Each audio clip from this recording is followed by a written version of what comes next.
प्रदेश की हर बड़ी खबर, राजनीति हो या क्राइम की वारदात, सरकारी सूचना हो या व्यापार से जुड़ी कोई अपडेट, देखिए उत्तर प्रदेश की हर खबर डी न्यूज प्लेटफॉर्म के साथ आपका अपना चैनल।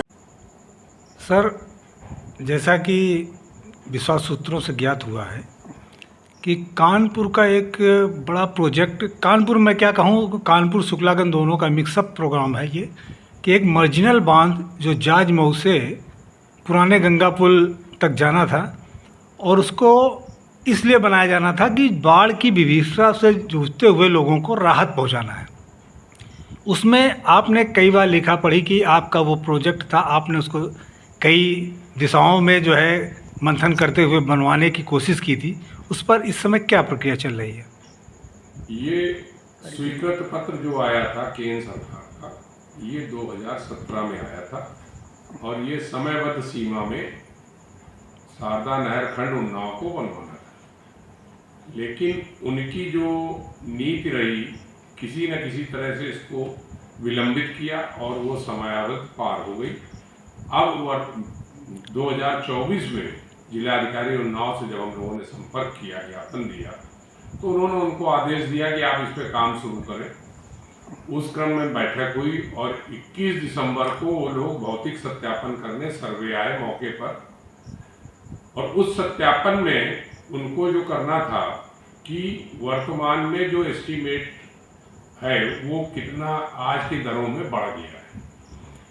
तो उनके साथ मैं भी उस टीम में था और पहले ये मार्जिनल बांध शुक्लागंज पुराने पुल से जाजमऊ पुल तक था। इस बीच में अब नया पुल बन गया, तो नए पुल और पुराने पुल के बीच की दूरी भी कम हो गई और इधर जाजमऊ में भी गंगा पुल पे नया पुल बन गया, तो और पुराने गंगा पुल और जाजमऊ पुल के जो नया पुल है उसमें भी दूरी कम हुई, तो अब वो लागत उसमें कम हो जाएगी।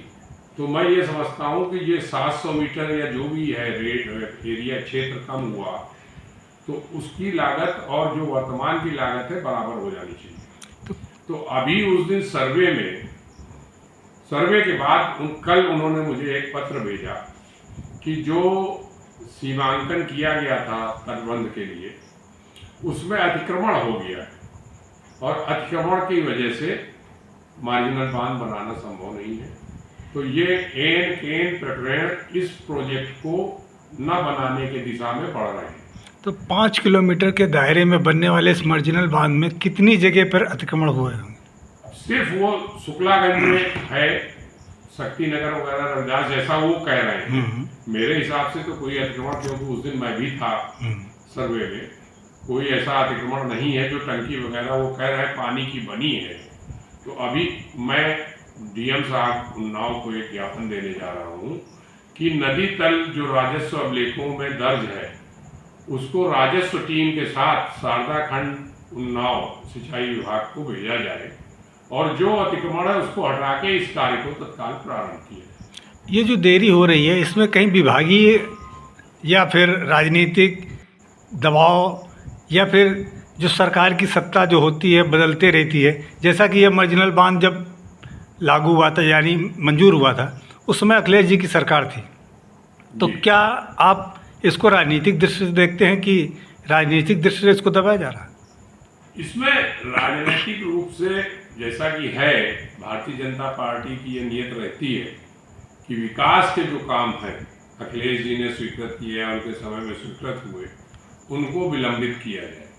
ये मार्जिनल बांध भी उसी कड़ी में है, लेकिन मैं राजनीतिक बात नहीं करता, क्योंकि कानपुर और उन्नाव के बीच का जो आवागमन है, इस आवागमन में सुबह 9-10 बजे से लेकर रात 10 बजे तक जो जाम रहता है उसमें कोई राजनीतिक दल के लोग नहीं, सभी जन सामान्य हैं जो कानपुर काम करने आते हैं या उन्नाव काम करने जाते हैं, वापस होते हैं, तो जो 2-2, 3-3 घंटे जाम में फंसे रहते हैं उनको एक निजात मिलेगी इस जाम से, क्योंकि इस मार्जिनल बांध पे 2 लेन की रोड भी स्वीकृत है। जैसा कि ये मार्जिनल बांध बनने से जनता को क्या क्या लाभ होने वाले हैं, जिसको लेकर के आप मुखर हुए, आपने इस पर मुहिम चलाई? इसमें जो है शुक्लागंज का शक्ति नगर, राजीव नगर और जितने ये रविदास नगर गांव है क्षेत्र अब तो नगर पालिका में आ गया, और साथ ही साथ कटरी के गांव, चाहे ये कटरादल नारायणपुर हो, आपका कटरी पीपर खेड़ा हो, कटरी पीपर खेड़ा डेरा वाला हो, तो हर वर्ष विभीषिका बाढ़ की आती है। और आप लोग भी देखते हैं कि लोग हाईवे की सड़क पर आ जाते हैं जब बाढ़ आती है। तो इस मार्जिनल बांध के बनने से वो बाढ़ की विभीषिका समाप्त होगी और लोगों को अपनी उपज का लाभ मिलेगा, क्योंकि बाढ़ के समय की फसल खेतों में खेती नहीं होती। जैसा कि पूर्व मुख्यमंत्री अखिलेश जी का ये सपना रहा है कि कानपुर के तटबंधों को सुंदरीकरण किया जाए, तो ये मार्जिनल बांध बनाने का उन्होंने प्रस्ताव रखा और इस पर आपने काफ़ी प्रयास किया और अभी तक भी लिखा पढ़ी करते रहे, लेकिन इस पर जब कार्रवाई नहीं हो रही है तो संबंधित अधिकारी या सरकार में किसको दोषी मानेंगे? अब इसमें तो दोषी हम कार्यदायी संस्था को मानते हैं, क्योंकि वो हर बार विलम्ब करती है। सरकार ने तो स्वीकृत करके बजट 133 लाख का दे दिया, टोकन मनी भी दे दी, इसके बाद भी कार्यदायी संस्था ने काम नहीं किया। समयबद्ध सीमा में कंप्लीट करना था, वो भी नहीं किया। अब जब जिलाधिकारी उन्नाव ने इनको आदेश दिया कि आप रिवाइज एस्टीमेट लाइए और इस कार्य को आरंभ करिए, तो एक नई बात उन्होंने रख दी कि अतिक्रमण हो गया। तो अतिक्रमण जो हुआ उनकी जानकारी में हुआ, उनके विभाग का काम है उसको देखना और हटाना। जैसा कि आपने कहा कि अतिक्रमण हुआ, इसको बेस बनाकर उन्होंने कार्यदायी संस्था ने कार्य नहीं प्रारंभ किया, लेकिन सब जानते हैं कि अतिक्रमण चाहे यहाँ हो, उसको हटाने की जिम्मेदारी शासन प्रशासन की है। शासन प्रशासन के साथ साथ उस विभाग की भी जिम्मेदारी है जिसकी ये देख रेख में पूरा ये रहता है। वो ये कहे कि नहीं मेरे देख रेख में नहीं रहता, तो ये ऐसा। तो आगे की क्या रणनीति है, किस तरीके से इस बांध को बनाने में अपनी योगदान देने जाने क्या संघर्ष करना चाहते हैं? आज हम लोग जिलाधिकारी उन्नाव को ज्ञापन देने जा रहे हैं कि एक राजस्व टीम सदर तहसील उन्नाव की और शारदा खंड नहर के अधिकारियों की बनाई जाए, जो अतिक्रमण है उसको चिन्हांकित कर तत्काल हटाकर वो कार्य प्रारंभ। जैसा कि आप कई बार पत्र दे चुके हैं, लिखा पढ़ी कर चुके हैं, लेकिन कार्रवाई नहीं हो रही है, तो ऐसे में जनता को लेकर के आपके मन में क्या बातें हैं और जनता से क्या अपेक्षा करते हैं? अब जनता के लिए पीड़ा तो है ही है और जनता भी प्रताड़ित हो रही है।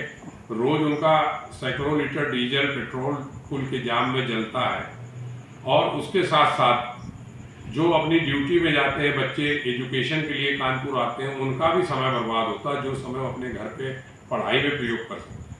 तो जैसे कि अभी आपने बताया कि कार्यदायी संस्था द्वारा लेट लपेट करने के कारण इसका जो टाइमिंग था वो बाउंड हो गया है, तो क्या ये संभव है कि इस प्रोजेक्ट को फिर से चालू किया जा सकता है? हाँ, इस दिशा में मैं धन्यवाद दूंगा जिलाधिकारी उन्नाव को। अभी उन्होंने सितंबर में विभाग को आदेश दिया, उसी आदेश के क्रम में इसका सर्वे हुआ। सर्वे में उन्होंने बजाय रिवाइज एस्टीमेट बनाने के एक नई बात अतिक्रमण की ला दी, और मैं समझता हूँ जिलाधिकारी उन्नाव इसमें एक बहुत ही उचित कदम लेंगे कि वो अतिक्रमण हटाकर इनको तत्काल सर्वे कराकर एस्टीमेट सैंक्शन कराकर कार्य प्रारंभ करें। क्या लगता है कि ये प्रोजेक्ट अपनी समय सीमा में फिर शुरू हो सकता है? अब वो समय सीमा तो 2019 में समाप्त हो गई। नई समय सीमा जो आएगी, ये जो रिवाइज प्रोजेक्ट कॉस्ट होगी उसके सैंक्शन में दी होगी, उसमें मैं चाहूँगा कि ये कार्यदायी संस्था तत्काल कार्य संपूर्ण करे।